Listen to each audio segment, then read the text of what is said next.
part 4 of this series. And I think this will probably be the last one because I think you'll be starting to get the idea of what we're doing here. So let's have a look. We've got hypertension, and let's just put the abbreviation in there. Are there any other vascular diseases in there? There's more vascular risks. There's hyperlipidemia. We'll cut that. We'll put that up there. Paste. And that's all that we've got. Vascular risk factors, so vascular complications. So you could include paroxysmal AF. Abbreviations make it easier to understand. If you've got a whole heap of words, you've got to read everything. Oops, paroxysmal, which means that they're not in chronic AF yet. It's important from a heart failure point of view because if they go into chronic AF, they lose the atrial kick and it may make their heart failure worse. Right, they've had a non-STEMI, so that's actually more important than their AF.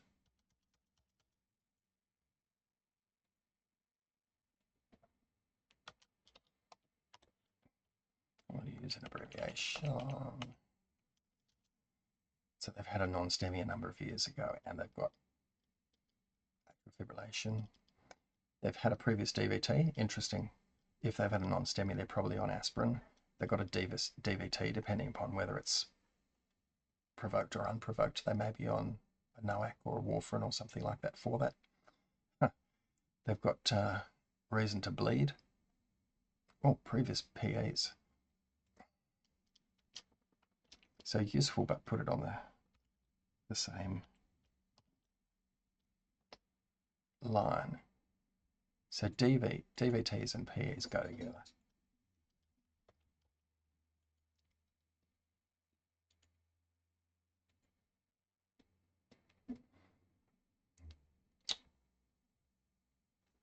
So early in, so probably a mild vascular path based on this, with some other things which are going to make them bleed.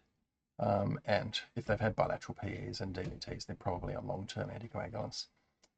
And they've got reflux disease as well. And well, this is part of it. Why wouldn't you include it on? Why wouldn't you include it on the gastroscopy and colonoscopy?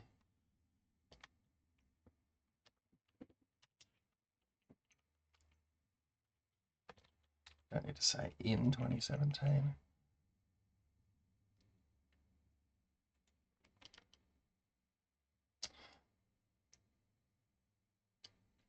So no up there. So that adds nothing. I don't know why you'd put that in. Hiatus hernia. I'd probably write sort of reflux disease, hiatus hernia, like that, because it tells you what the pathology is. And the fact they've had a scope in 2017, sort of you assume that this was seen on the gastroscopy, and it confirms what's going on. Social history. Oh, we haven't got a medication list. Okay. Social history. Lives with the husband, supportive family, mobilizes. So frailty. So let's get rid of all of these things because they're not necessarily in that order. Oops, doesn't drive. Smoker's interesting. Not severity scored, not quantified. So if you don't measure things, you've got no idea about how much they contribute.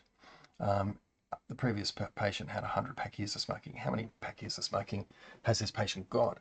Incredibly useful to know, because there may be a diagnosis in here which has been forgotten called COPD. So smoker and non-drinker sort of goes together. The doesn't drive is not part of the smoking and drinking, but it has to do. Now has to do with their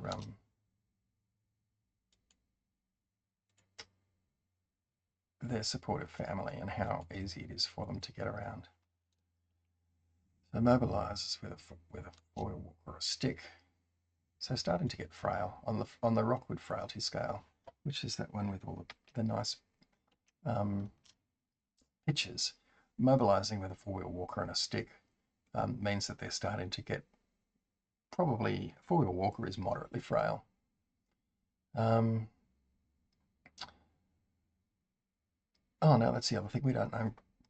Pardon me. We don't know if they're a current smoker or whether they're an ex-smoker. But so what we've got is a patient who's a mild vascular path and who's got a significant bleeding tendency. That allows you to summarize that certainly in your mind, depending upon what the presenting symptom is, as to what's going on.